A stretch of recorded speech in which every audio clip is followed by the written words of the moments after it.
Après votre diplôme de céramiste, vous faites la fac d'histoire, vous aimez le sport et vous détestez les injustices. Vous êtes enseignante en lettres et depuis 1982, vous militez à Lutte ouvrière. Oui, c'est Et exact. pourquoi? Bien, comme vous venez de le dire, les injustices, les inégalités sociales, la manière dont le monde tourne, c'est quelque chose qui m'a révoltée. Et quand j'ai rencontré les idées communistes, ça m'a permis d'avoir des réponses à un certain nombre de questions que je me posais, notamment sur les guerres qu'il pouvait y avoir, sur la misère grandissante. Alors je voyais quand même que les possibilités de la société, elles étaient énormes et techniquement, on pouvait apporter des remèdes, mais l'organisation sociale était en retard par rapport aux possibilités techniques. Et Donc le- c'est à cela que j'ai voulu remédier. Oui, bonjour Farida, bonjour Yann. Bonjour Bonjour. Christian. Farida, même si vous avez peu de goût pour la personnalisation de la candidate, comment vous est venu le goût de la politique? Je crois que c'est en lisant Arlette Laguillet. Notamment, et en découvrant aussi les idées communistes, en lisant Marx, en lisant Rosa Luxembourg, euh, en comprenant pourquoi dans cette société il y a des crises économiques. Comprendre, c'est quelque chose qui me passionne, et je crois que vivre dans l'ignorance, c'est ce qu'il y a de pire aujourd'hui dans cette société. Farida Megnoud, lutte ouvrière est devenue incontournable. On retrouve la voix des travailleurs, travailleuses à chaque élection. Et vous-même, vous êtes devenu en somme là l'Arlette Laguillet de la région centre. Ça fait 6 fois que vous vous présentez en 8 ans. Ça sert à quoi, puisqu'en fait, vous n'avez pas d'élu et que vous n'avez fait qu'1% aux dernières régionales, ou un petit peu plus? Vous savez, entre deux élections, on continue à militer, on continue à prendre position, on continue à agir. Et donc, c'est la moindre des choses que quand une occasion se présente pour nous de s'adresser à un nombre de travailleurs, s'adresser aux classes populaires de façon plus large, d'être présent. Et à chaque fois, c'est l'occasion de faire entendre le camp des travailleurs. Vous savez, la vie politique, elle est monopolisée par les porte-paroles de la bourgeoisie, de la classe sociale qui domine. Eh bien, nous, on a l'ambition justement de faire entendre le camp de ceux qu'on n'entend pas et de faire entendre leurs intérêts. Vous n'avez pas envie d'être élu, en fait. Si, nous avons envie de faire le maximum de voix, mais par contre, ce que nous disons aux électeurs, aux travailleurs qui vont se prononcer sur le programme qu'on va défendre et qui vont pouvoir exprimer leur colère et leur révolte vis-à-vis du gouvernement et du patronat qui ne font qu'attaque sur attaque, eh bien ce qu'on leur dit, c'est que là, l'occasion se présente avec les élections d'exprimer cette révolte, mais si on veut vraiment que les choses changent, et c'est ce qui diffère de tous les autres partis politiques, eh bien il faudra qu'on se mobilise de façon ample et puissante pour que le monde du travail se fasse entendre. Avez-vous eu du mal à faire votre liste? Non, ce n'a pas été un problème. En réalité, ça représente l'implantation que nous avons dans les départements de la région où nous existons, comme je vous l'ai dit, en permanence. Alors, qu'est-ce qu'on va trouver socio-professionnellement dans votre liste? Les candidats de la liste des ouvrières, ils font tous partie du monde du travail. C'est-à-dire ils font partie des salariés qui vivent de leur travail et qui n'ont pas de capitaux à faire fructifier, des retraités, des actifs, des gens qui recherchent du travail. Donc, et ça, c'est notre identité. Et les actifs ont du temps à consacrer?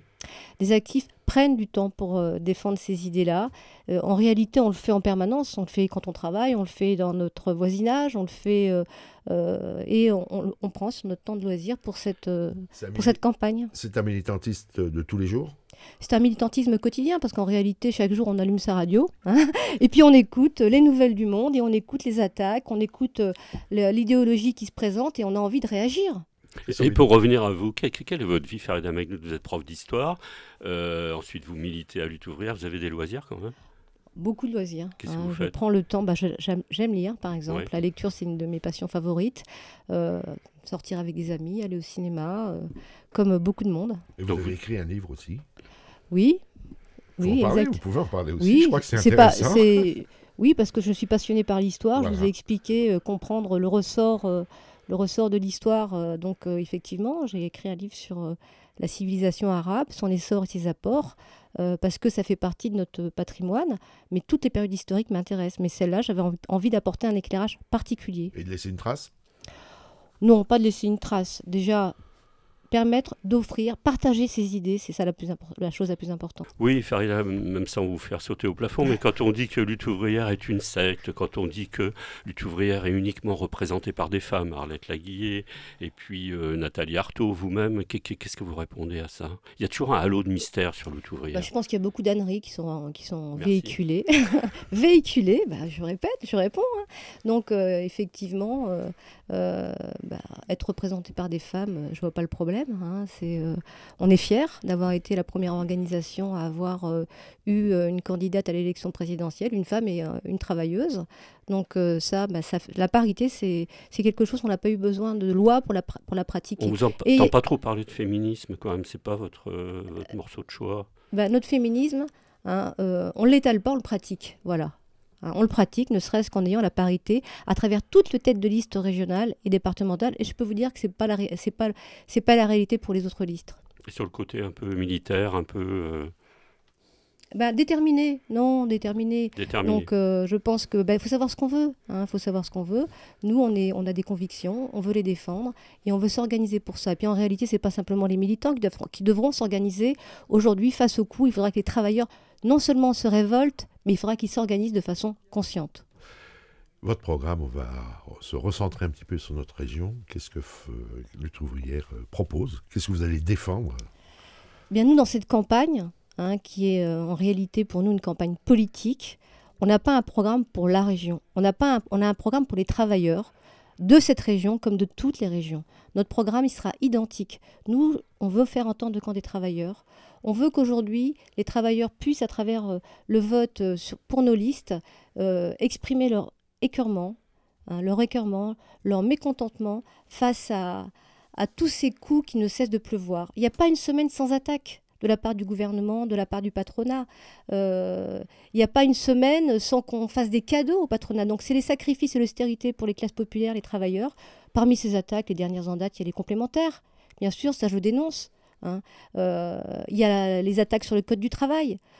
Plus on avance, on est au XXIe siècle, et on nous explique que c'est ringard d'avoir des droits pour les travailleurs. On nous explique que ce qui est moderne, c'est de détruire les conditions de travail. Non, on n'est pas d'accord avec ça. Les idées que vous défendez, ça a vraiment sa place dans une élection régionale? Bien sûr. Vous savez, dans les élections régionales, qu'est-ce que vont défendre les partis qui sont aptes à diriger l'exécutif des conseils régionaux? Ils vont dire, il faut lire ce qu'ils écrivent. Il faut aider les entreprises. Ils en ont des pages et des pages pour aider les entreprises. Ils déclinent régionalement ce que le gouvernement fait nationalement. Donc, si ça, c'est pas de la politique, aider les entreprises, c'est de la politique. Et nous, on s'oppose à ça. On s'oppose au fait qu'il faut arroser le patronat. On pense que l'argent public, il doit servir au service public. Dans l'Indre, là, récemment, les personnels des trésoreries générales se sont mobilisés parce qu'il y a des trésoreries qui ferment. Voilà l'argent public, ce que ça veut dire quand il est arrosé par dizaines de milliards. Le crédit impôt compétitivité, le pacte de responsabilité, le crédit impôt recherche.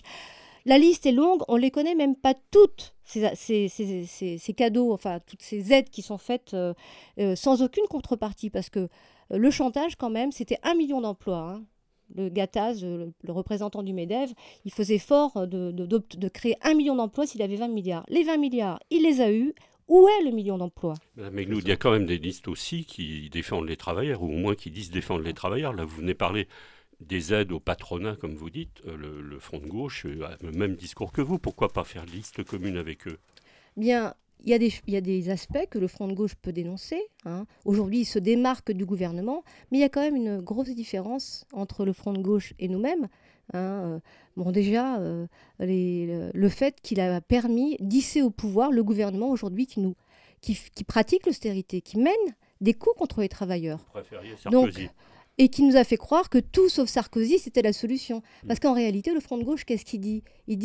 Il dit pas ce qu'on dit. Il dit pas que le sort des travailleurs dépendra de luttes amples, profondes, massives, sur des objectifs qui remettent en cause la dictature de la bourgeoisie aujourd'hui. Il dit comme les autres, votez pour nous, ayons un bon élu à la région, ayons des bons élus au gouvernement, et les choses changeront. Parce qu'en réalité, je termine, le vrai pouvoir dans la société, vous savez, il dépendra pas des urnes. On vote pas aujourd'hui pour ceux qui dirigent l'économie. On vote pas pour ceux qui sont à la tête des conseils d'administration, les actionnaires qui imposent leurs lois à toute la société, qui décident des plans de licenciement comme à Air France.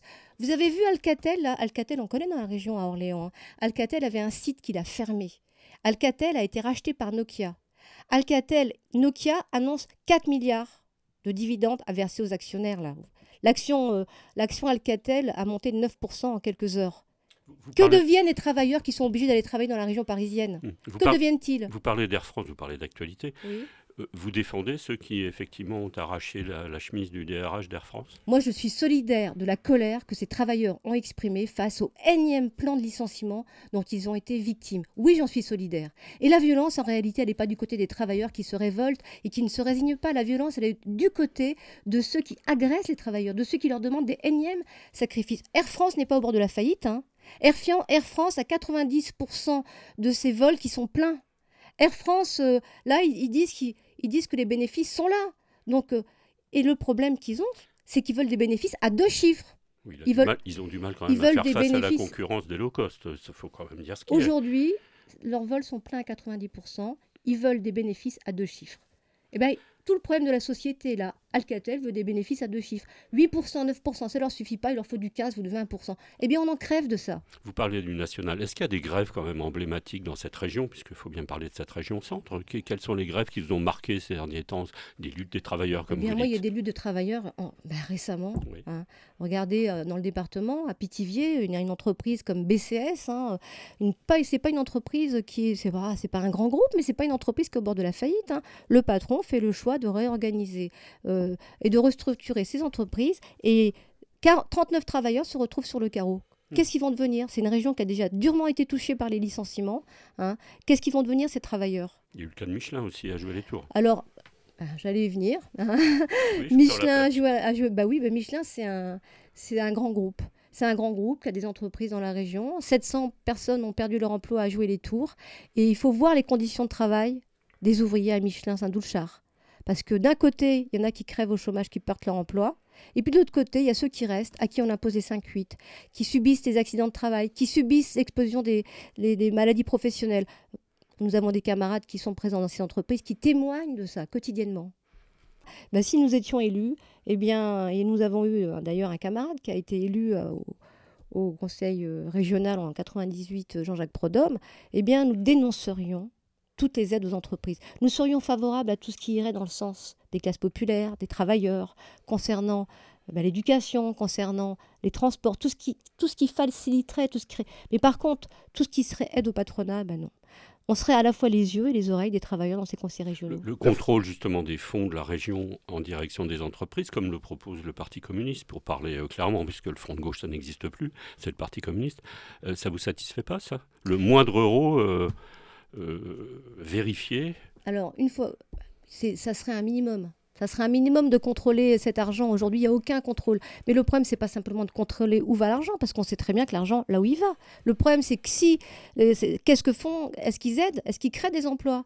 On leur demande de rembourser s'ils n'ont pas créé les emplois prévus. C'est ce qui a été fait à Scott Pepper il y a quelques années à Orléans. On leur demande de rembourser. Oui. Est-ce qu'on a demandé à Safety, là, qui est en train de supprimer des emplois en Indre-et-Loire, dans la région de Tours, à Fondette, est-ce qu'on va leur demander de rembourser? Je ne crois pas. Et vous savez, les immenses aides qui sont accordées, en réalité, le sont à fond perdu. Et les conseils régionaux, comme l'État, pour les entreprises, en particulier les grands groupes, parce qu'en réalité, c'est les grands groupes qui en bénéficient, hein, qui ont les avocats, les experts, qui sont capables de faire les dossiers, qui sont au courant des aides avant qu'elles existent, parce qu'ils les exigent avant qu'elles existent, pour ça. Donc, c'est eux qui en profitent. Je voudrais qu'on revienne un petit peu sur la formation et l'éducation. C'est un dossier que vous connaissez bien. Vous êtes élu, qu'est-ce que vous développeriez pour notre région au niveau de la formation et de l'éducation? Je pense que déjà, un des problèmes majeurs de l'éducation, c'est quand même les moyens humains. Hein. Bien sûr, la région, elle a rénové des lycées, et puis ça, c'est une bonne chose. Hein. Tout ce qui peut améliorer le confort des lycéens, des enseignants, tant mieux. Mais il n'y a pas que ça. Hein. Aujourd'hui, on sait très bien que pour justement faire progresser des élèves, pour que le travail se fasse correctement, il faut des moyens humains, en enseignant, mais pas simplement, aussi en surveillant, en encadrant, en agent. Et puis des personnels qui soient bien payés, parce que moi je suis confrontée à beaucoup de gens dans les collèges, dans les lycées, qui sont agents, qui sont précaires, qui sont à temps partiel. Non, ça c'est pas possible, on ne peut pas tolérer ça aujourd'hui.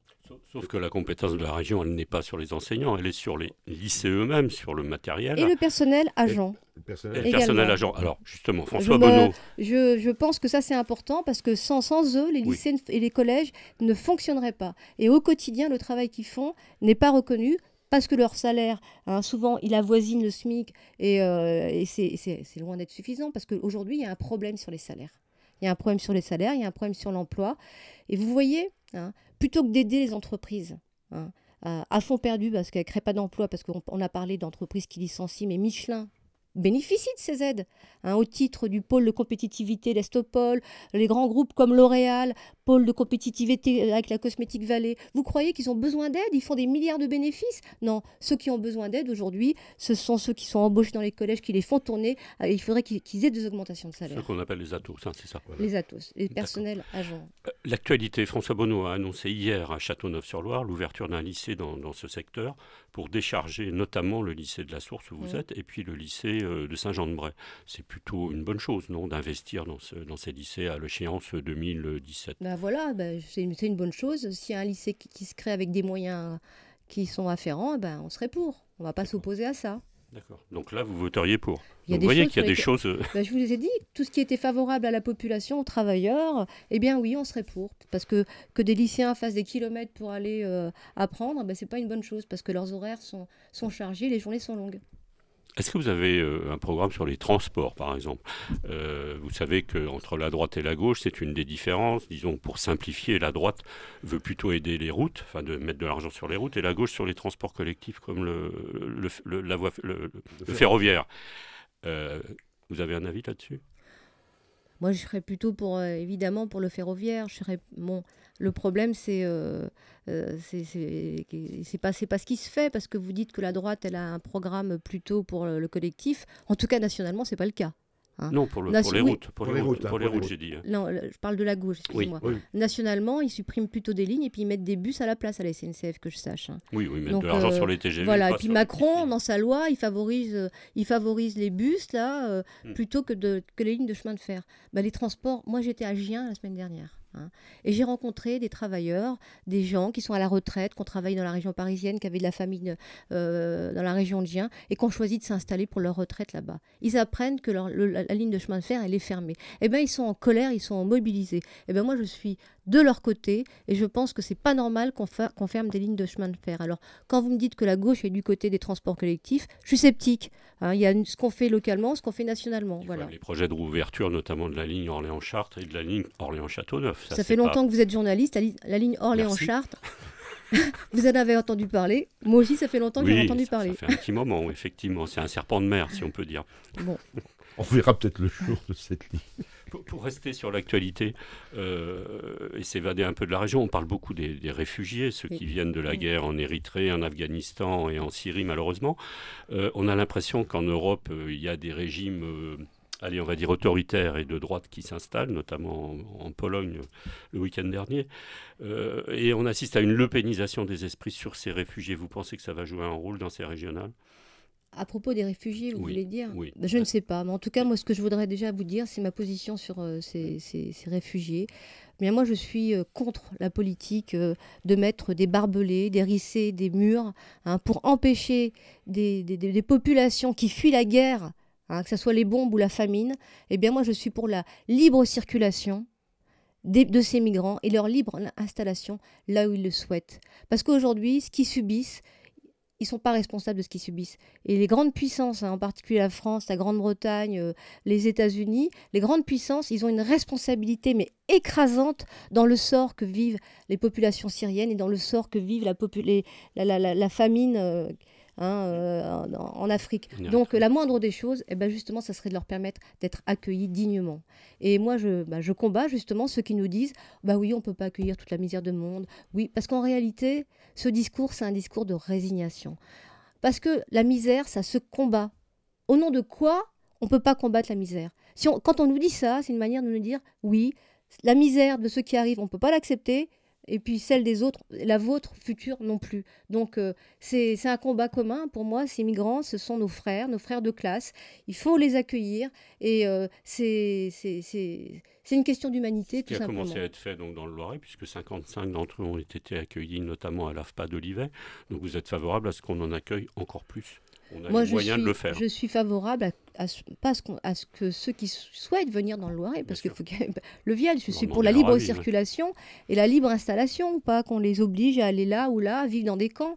Il y a des millions de personnes qui vivent dans des camps. Il faudrait peut-être se poser la question de quoi est en réalité le sort des migrants aujourd'hui, hein, doit nous faire poser le problème des guerres qui existent, de notre organisation de la société. Et vous savez, dans cette élection, les travailleurs ils pourront voter sur un programme qui remet en cause justement tout ça.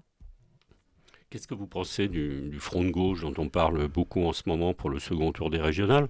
Vous ne voulez pas entendre parler d'une alliance avec les partis de gauche. Néanmoins, s'il y a une menace du Front National, qu'est-ce que vous appelleriez à voter pour qui?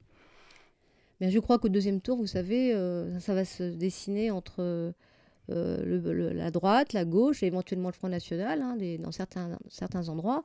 Mais le problème, c'est qu'aujourd'hui, l'argument de campagne du Parti socialiste et l'argument de campagne de la droite, c'est de dire il faut voter pour nous, sinon vous aurez le Front National. Ben, je trouve qu'ils sont un peu gonflés quand même. Pourquoi? Parce qu'ils ont successivement été au pouvoir et c'est par leur politique, la politique qu'ils ont menée justement de sacrifice, de chômage, d'aide aux plus riches, ben, c'est ça qui a nourri, de désillusion, c'est ça qui a nourri l'essor du Front National. Alors non, pas question de s'aligner derrière des dirigeants politiques qui sont responsables de la situation dans laquelle on est aujourd'hui et qui sont les premiers responsables justement de la montée du Front National. Et vous ne donnerez pas de consigne de vote entre les deux tours? En tout cas, moi, le Front républicain, pas question d'en entendre parler, parce que vous savez, ils prétendent être le rempart contre le Front National. Mais quand je vois la manière dont Valls, par exemple, reprend les idées du Front National, son discours sécuritaire par rapport aux migrants, justement, pourquoi aujourd'hui il a ce discours-là? Est-ce que c'est parce qu'en France, on ne peut pas accueillir 30 000, 100 000 Bien sûr qu'on peut les accueillir, c'est même pas un problème économique. J'ai entendu le patron du MEDEF, Gattaz, dire c'est une aubaine, ça serait une aubaine pour la France de les accueillir, puisqu'ils sont formés, ils sont éduqués. Bon, Front commun avec Gattaz, c'est pas rare, du tout. Quand même. Ce que je veux vous dire, c'est que si Valls parle ainsi, c'est sous la pression d'extrême droite. Alors comment on va pouvoir considérer des gens qui parlent sous la pression d'extrême droite comme un rempart contre l'extrême droite? Non. Mais vous aussi, vous êtes sous la pression de l'extrême droite, ils vous piquent vos électeurs quand même. C'est la classe ouvrière qui vote pour le Front National, en partie, et pas que là. En partie. Donc ça ne change rien notre discours. Vous voyez? Je crois que là, vous vous trompez sur le sens du mot pression. Christian, on ressent un petit peu au niveau de notre région. Le tourisme, c'est important pour une région. Comment vous voyez un peu le développement du tourisme dans une région comme la région centrale? C'est 35 000 salariés quand même, le tourisme, c'est énorme. Important. C'est aussi des gens qui travaillent dans une situation assez précaire. Et difficile. Voilà. Je pense que le tourisme, c'est une activité comme une autre, mais moi, ma pensée va plutôt aux travailleurs qui travaillent dans ces secteurs, les hôtels, les restaurations. Vous voyez, pour revenir à un aspect, c'est qu'on avait dit, bah oui, il faut baisser la TVA pour qu'on puisse embaucher, pour qu'on puisse augmenter les salaires. Ben, je ne crois pas que les travailleurs de la restauration et de l'hôtellerie ont vu leur sort s'améliorer depuis que la baisse de la TVA elle a été faite. Quel contrôle il y a eu là-dessus? Rien du tout. Donc ça, je dénonce. C'est une raison supplémentaire pour arrêter toutes ces aides aux entreprises qui sont faites à fond perdu. Il faudrait par contre augmenter les salaires. Il faudrait et ça fait partie justement des exigences du monde du travail, les indexer sur les prix, et pas simplement les salaires, mais les allocations, les pensions de retraite. Aujourd'hui, les pensions de retraite, il y a des millions de retraités qui vivent avec des pensions de misère. C'est pas acceptable après toute une vie de travail. Les associations, c'était aussi une pomme de discorde entre la droite et la gauche. Vous avez une idée là-dessus, sur les Capasso notamment, que la droite accuse la gauche de financer d'une façon, disons, chez ses amis essentiellement. Qu'est-ce que vous en pensez? Je pense que c'est des procès entre eux. Moi, ce que je sais, c'est qu'il y a rien que dans la région, il y a plein d'associations qui agissent au quotidien dans les quartiers, heureusement qu'ils sont là, pour faire de l'alphabétisation, pour lutter contre l'illettrisme, pour aider les populations. Donc, c'est aussi la défaillance des services publics, des fois, dans certains quartiers, qui sont laissés à l'abandon. Donc ça, je dénonce cette défaillance. On arrive au terme de cette émission. J'aurais voulu vous poser donc la dernière question. Dans les années à venir, votre espoir, c'est quoi? Mon espoir, c'est que la population, les travailleurs, les classes populaires, se mobilisent de façon puissante et mettent en avant, renouent avec le chemin des luttes, renouent avec le drapeau de la lutte de classe, pour contester le pouvoir de la bourgeoisie, hein, sa dictature, en mettant en avant l'objectif de l'interdiction des licenciements pour lutter contre le chômage. C'est une évidence, pour augmenter les salaires, les pensions de retraite. Et l'autre mesure essentielle que les classes populaires devront mettre en avant, c'est la levée du secret commercial et bancaire, la levée du secret des affaires, sans laquelle tout contrôle de la population sur ce qui se passe ou dans les conseils régionaux où on veut, eh bien, ça sera lettre morte. Parce qu'aujourd'hui, il faut absolument que la population mette son nez dans les affaires. Donc, mon espoir, c'est que les travailleurs renouent avec le chemin des luttes. Et en attendant, ils pourront, le 6 décembre, voter pour les listes lutte ouvrière pour exprimer cette opinion.